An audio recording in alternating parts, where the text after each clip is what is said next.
apabila bertobat seorang hamba kepada Allah, tobat, dan dia mencita-cita untuk istiqamah, mencita-cita untuk istiqamah dalam tobatnya, artinya mempertahankan tobatnya itu,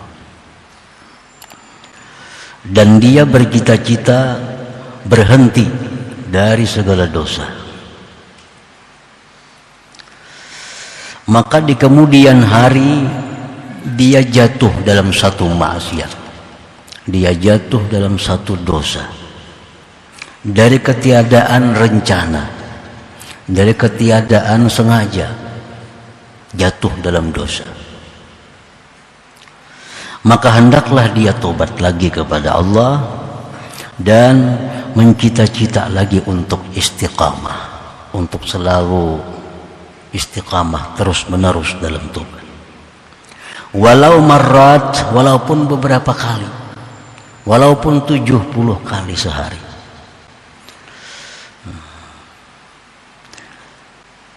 Karena barangkali dosa itu adalah merupakan dosa yang terakhir yang ditakdirkan Allah kepadanya.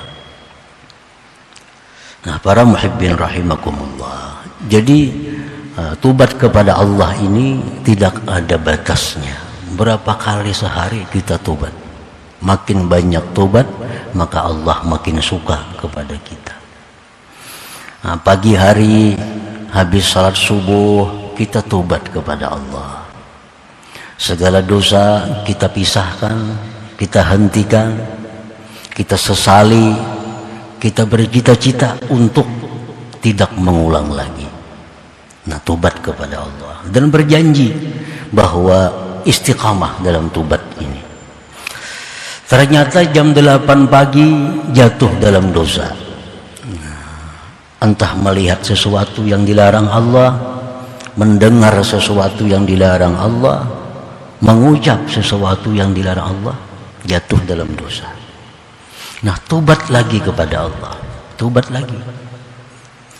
lagi dan berjanji lagi untuk istiqamah dalam tobat itu. Tahu-tahu jam 10 pagi dosa lagi. Nah, tobat lagi kepada Allah, bercita-cita lagi untuk istiqamah dalam tobat. Ternyata jam 12 melakukan dosa lagi, marat, berulang-ulang. Maka tobat lagi kepada Allah, bercita-citalah untuk meninggalkan segala dosa itu. Nah, kenapa demikian kita selalu disuruh untuk tobat, untuk tobat? Karena siapa tahu itu dosa yang terakhir untuk kita. Siapa tahu dosa yang kita perbuat jam 12 ini dosa yang terakhir yang ditakdirkan Allah untuk kita. Nah, para muhibbin rahimakumullah, jadi artinya bahwa tobat itu jangan sampai menunggu. Jangan sampai menunggu. Berbuat dosa di pagi hari ditunggu sampai habis asar tobat. Nah, jangan demikian. Begitu jatuh dalam dosa, tobat kepada Allah. Asy-syaitan qad yuwaswisu ilaih kun ala ya'sin minal istiqamah wa ala yakinin bi anna taubatak ghairu maqbulah. Fa khairun laka an ta'uda ilal ma'siyah wa la tatuba ila Allah li'annahu la yuridu bikal khair. Syaitan ini kadang-kadang memberikan masukan kepada kita. Syaitan memberikan was-was kepada kita.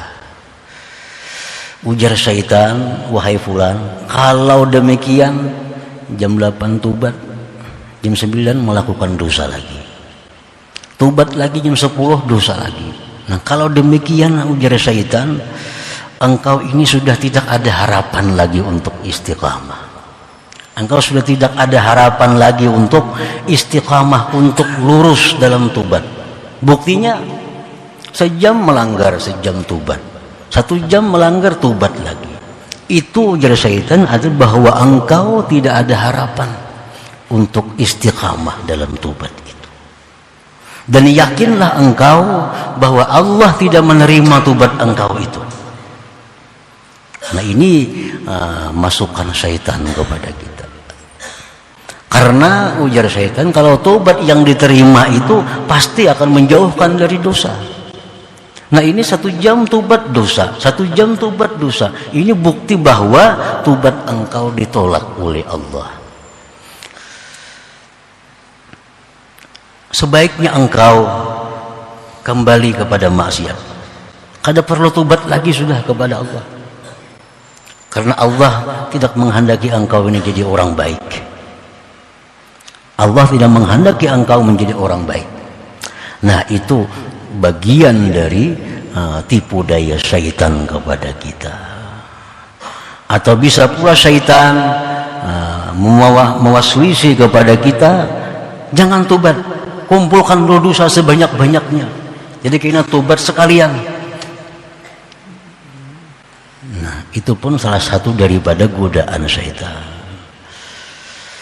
Para muhibbin rahimakumullah. Nah kalau syaitan sudah mewaswisi seperti itu di dalam hati kita, nah syaitan sudah memberi masukan demikian dalam hati kita, falyaqul ilai, jawab syaitan tadi, la'alla dzalik akhiru dzambin qaddira alayya. Wahai syaitan, ini aku mesti tobat nih. Aku mesti tobat karena siapa tahu ini dosaku yang terakhir.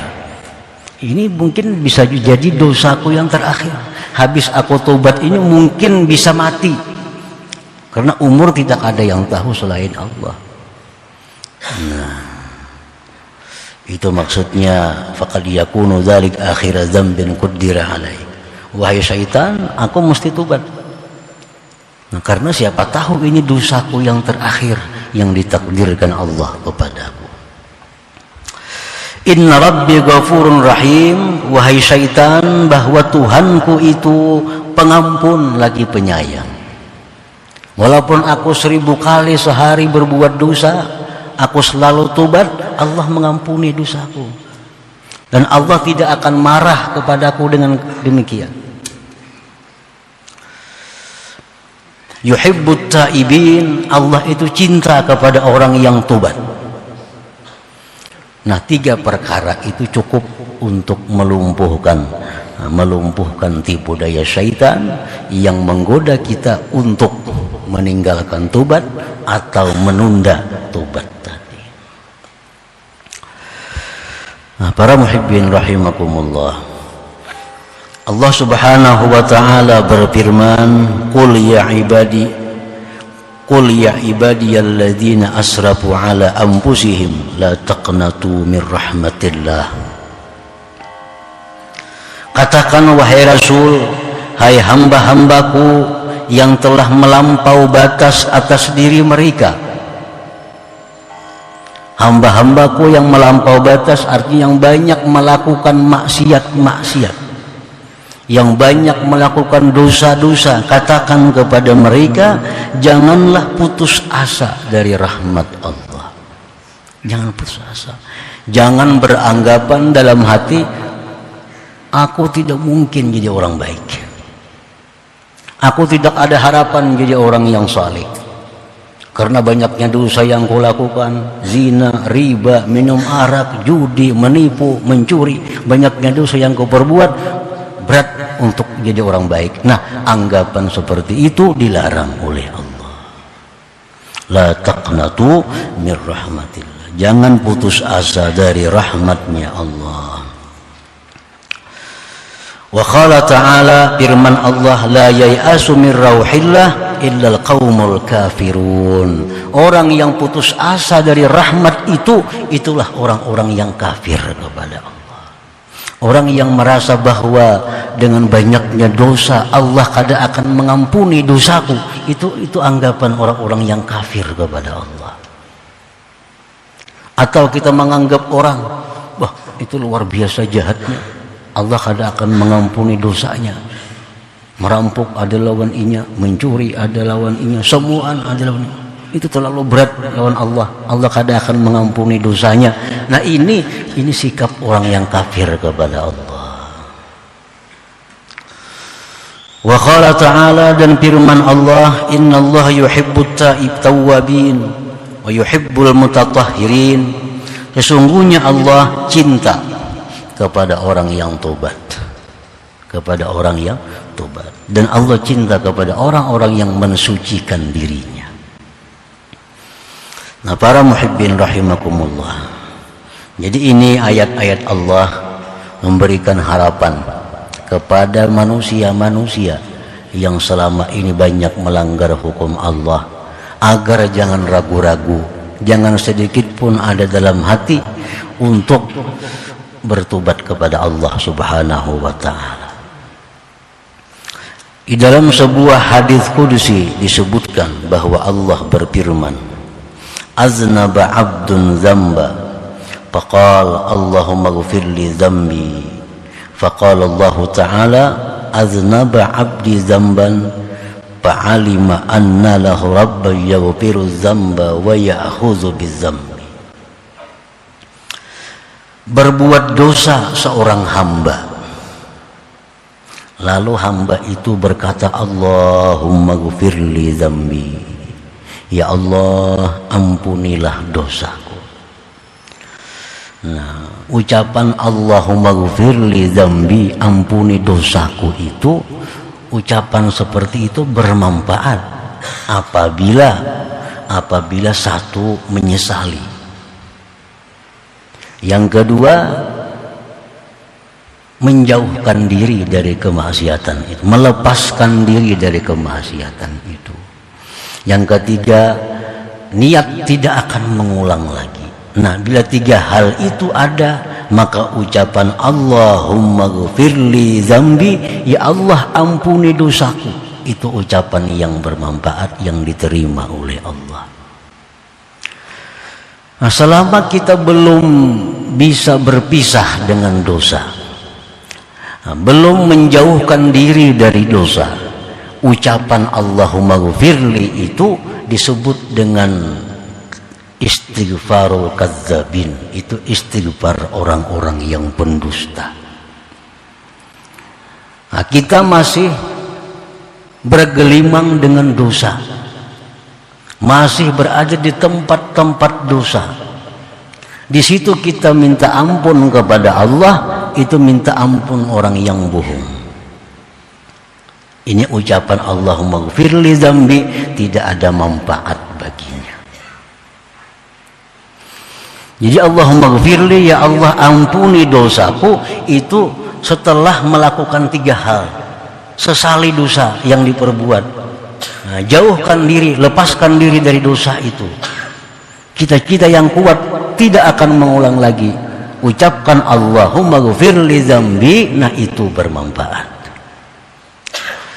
Nah, para muhibbin rahimakumullah, misalnya umpamanya laki-laki memakai pakaian yang diharamkan Allah, laki-laki memakai pakaian yang diharamkan oleh Allah.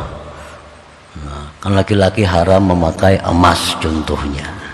Nah, begalang emas orangnya, laki-laki ini begalang emas, maka kalung emas, bebunil sebelah emas. Nah, di saat yang demikian si laki-laki ini berdoa, Allahumma ghfirli, ya Allah ampuni dosaku.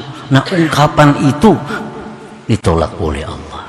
Kenapa? Sebab karena dia ucapkan itu keadaannya bergelimang dengan kemaksiatan. Nah, lepaskan gelang emas, cincin emas, kalung emas, bunil emas, lepaskan semua, sesali, nah hanyar Allahumma ghfirli, nah itu akan bermanfaat, akan berguna. Para muhibbin rahimakumullah, seorang hamba berbuat dosa lalu dia mengucapkan Allahumma ghfirli dzambi, ya Allah ampuni dosaku. Allah menjawab, Allah berfirman, aznaba abdi, hambaku telah berbuat dosa, hambaku telah berbuat dosa, dan dia mengetahui bahwa dia ada punya Tuhan yang mengampuni dosa dan yang bisa menyiksa dengan dosa. Itu adalah ungkapan Allah. Kalau seorang hamba yang berbuat dosa kemudian menyesali dosa itu, lalu dia mengucapkan Allahumma ghfirli dzambi, ujar Tuhan, nah ini hambakunya berbuat dosa. Inya tahu bahwa ada Tuhannya yang mengampuni dosa dan yang menyiksa, yang bisa menyiksa dengan dosa itu. Artinya ini hamba sudah diampuni oleh Allah. Summa ada fa'aznaba, kemudian dia berbuat dosa lagi, berbuat dosa. Hanya habis subuh tadi, ada sampai jam 10 dan berbuat dosa pula. Hamba tadi berkata lagi, Rabbighfirli dzambi, ya Allah ampuni dosa hamba. Hamba tadi melakukan dosa, ya Allah ini hamba sudah menyesal, hamba kada akan mengulang lagi dosa itu. Allah berkata, Allah berfirman, aznaba abdi zamban fa'alima anna lahu rabban yaghfiru dzamba wa ya'khudhu bidzamb. Ujar Tuhan, ini orang yang berbuat dosa, dia tahu bahwa Tuhannya itu pengampun dosa. Ini dia tahu bahwa Allah itu pengampun dosa, diampuni Allah lagi dosanya. Summa ada fa'aznaba, kembali pulang berbuat dosa lagi. Faqala, dia berkata, Rabbighfirli, ya Allah ampuni dosa hamba, ampuni dosa hamba. Allah menjawab, aznaba abdi zaman, babulik pulang jar Tuhan inya, babulik pulang. Tapi dia tahu bahwa dia ada punya Tuhan yang pengampun dosa, aku ampuni lagi dosanya. Sudah berulang-ulang demikian, apa kata Allah? Falyaf'al masya, silahkan kau perbuat apapun yang kamu mau, akan kau ampuni dosamu. Artinya asalkan demikian, Allah akan selalu mengampuni. Berbuat dosa, tobat, diampuni Allah. Buat dosa, tobat, diampuni Allah. Berapa kali sehari? If'al masya, perbuat yang engkau kehendaki, Allah akan mengampuni itu. Nah, para muhibbin rahimakumullah. Jadi melanggar hukum Allah kemudian tobat, langgar lagi, tobat lagi, melanggar lagi, tobat, itu adalah sesuatu yang dicintai oleh Allah Subhanahu wa ta'ala. Para muhibbin rahimakumullah, Rasulullah sallallahu alaihi wasallam bersabda, kullu bani Adam khata wa khairul khata'in at-tawwabun. Tiap-tiap manusia itu berbuat salah, dan sebaik-baik orang yang berbuat kesalahan itu adalah orang yang tobat kepada Allah Subhanahu wa ta'ala. Nah, tapi tadi kita ingat bahwa ungkapan Rabbighfirli atau Allahumma ghfirli, ya Allah ampuni dosa, nah itu berguna asalkan dilalui dengan 3 syarat tadi dulu. Sesali, nah lalu jauhkan diri dari maksiat itu, bercita-cita kada mau ulang lagi, nah hanyar Allahumma ghfirli. Memang demikian, menyesal melakukan dosa, tapi 1 jam kemudian berubah lagi hatinya, kepingin lagi dengan dosa. Nah, kan hati ini kalbun bulak balik, artinya jam ini istiqamah, jam berikutnya bisa berubah. Nah, perbuat demikian, Allah akan suka kepada kita. Wa qala sallallahu alaihi wasallam, dan sabda Rasulullah sallallahu alaihi wasallam, innallaha yuhibbu kulla mufattanin tawwab. Innallaha yuhibbu kulla mufattanin tawwab, sesungguhnya Allah mencintai tiap-tiap orang yang sering berbuat dosa dan sering tobat kepada Allah.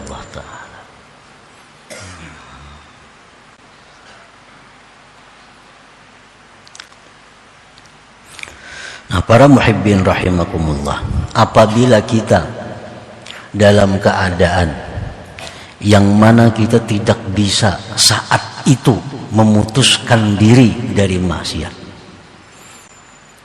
kan Allahumma ghfirli tadi akan bermanfaat menghapus dosa kalau menyesal, kalau berhenti dan bercita-cita.